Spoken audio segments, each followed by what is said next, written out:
वेदांत सूत्र में इसका वर्णन प्रकारश्च कर्मण अभ्यासात के रूप में हुआ, जिसका अर्थ है कि भक्ति इतनी समर्थ है कि भक्ति कार्यों में रत होने मात्र से बिना किसी संदेह से प्रकाश प्राप्त हो जाता है।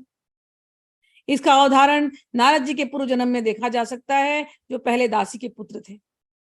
वे न तो शिक्षित थे, न ही राजकुल में उत्पन्न हुए थे, किंतु जब उनकी माता भक्तों की सेवा करती रहती थी, नारद भी सेवा करते थे, और कभी कभी माता की अनुपस्थिति में भक्तों की सेवा स्वयं करते रहते थे।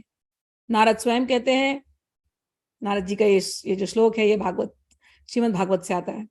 उन्होंने खूब सनकादियों की जमात आई थी, ये छोटे से थे, बालक थे, और ये उनकी सेवा करते थे और संतों को भोजन लगाते थे। भोजन लगाने के बाद जो जूठा बच जाता था, दासी पुत्र थे, तो जो जूठा बच जाता था संतों का, वो खाते थे। और जब संत जाने लगे 4 महीने, चतुर्मासी है, अभी जो चतुर्मास चल रहा है ना हमारे यहाँ, इसी महीने में, इन 4 महीनों में, तो ये जो जमात आई वहां पर बैठी रही इनके यहाँ पर, अब वो कहीं जाएगी नहीं। संतों की 4 महीना खूब सेवा करी। और संत करते क्या है, सत्संग करते रहते हैं, खूब सत्संग सुना। तो 2 प्रकार के उच्छिष्ट का आहार लिया उन्होंने, एक तो सच में उनका जूठन, और दूसरा उनके वाणी से निकला हुआ सत्संग। ये जूठन है, ये उच्छिष्ट है। तो ये दोनों आहार, एक कान से लिया, एक मुंह से लिया। छोटे से बालक नारद पर ऐसा असर पड़ा कि जब जाने लगे तो ये रोने लगे कि आप लोग चले जाएंगे। संत महात्मा जाते तो बड़ा दुख होता है।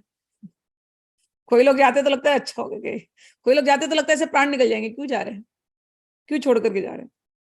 नारद की दशा ऐसी हो गई, आप लोग चले जाएंगे, मैं क्या करूंगा। तो उनको सनकादियों ने बड़े प्रसन्न होकर के उनको कहा, तू भगवान का भजन कर, तू चिंता मत कर, तू भगवान में लगने वाला है। मंत्र दिया और कहा, तुम्हारी माता का देहांत हो जाएगा थोड़े दिन के बाद, तुम पूरी तरह से भगवान में लगो और भगवान तुमको दर्शन देंगे। तो वो जो भाव नारद जी ने कहा, वो श्लोक यहाँ पर है।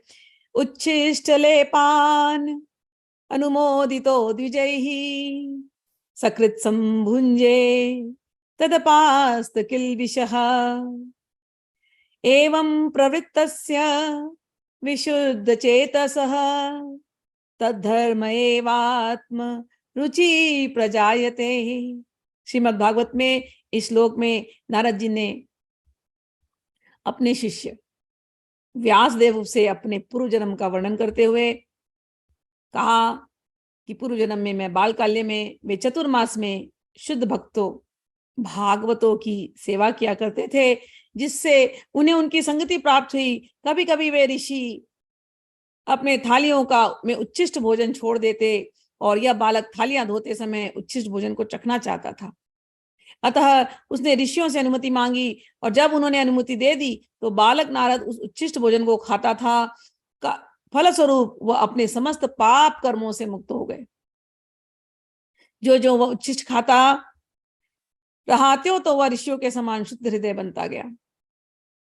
मैंने कहा, ये उच्छिष्ट नहीं, सत्संग सत्संग सत्संग, कान से खाना। उनके मुख से निकली वाणी अपने कान का आहार। कीर्तन श्रवण, कीर्तन श्रवण स्मरण, यहां ये चल रहा था।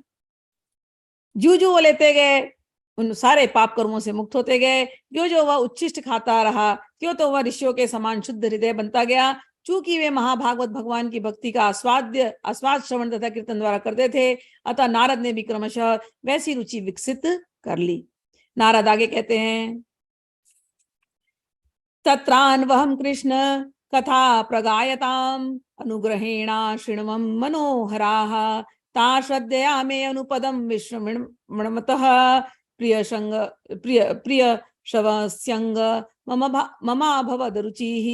ऋषियों की संगति करने से नारद में भी भगवान की महिमा के श्रवण तथा कीर्तन में रुचि हुई, और उन्होंने भक्ति की तीव्र इच्छा विकसित की। अतः जैसा कि वेदांत सूत्र में कहा गया है, प्रकाशश्च कर्मण्य अभ्यासात, जो भगवत भक्ति के कार्यों में केवल लगा रहता है, उसे सारी अनुभूति स्वयं हो जाती है और वह सब समझने लगता है।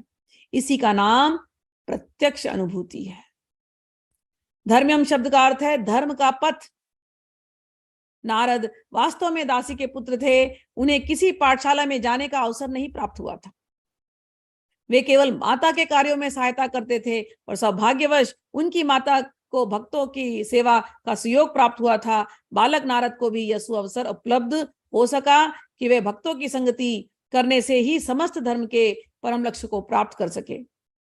यह लक्ष्य है भक्ति, जैसा कि श्रीमद् भागवत में कहा गया है, सवै पुंसाम परो धर्म यतो भक्ति रदोक्षजे।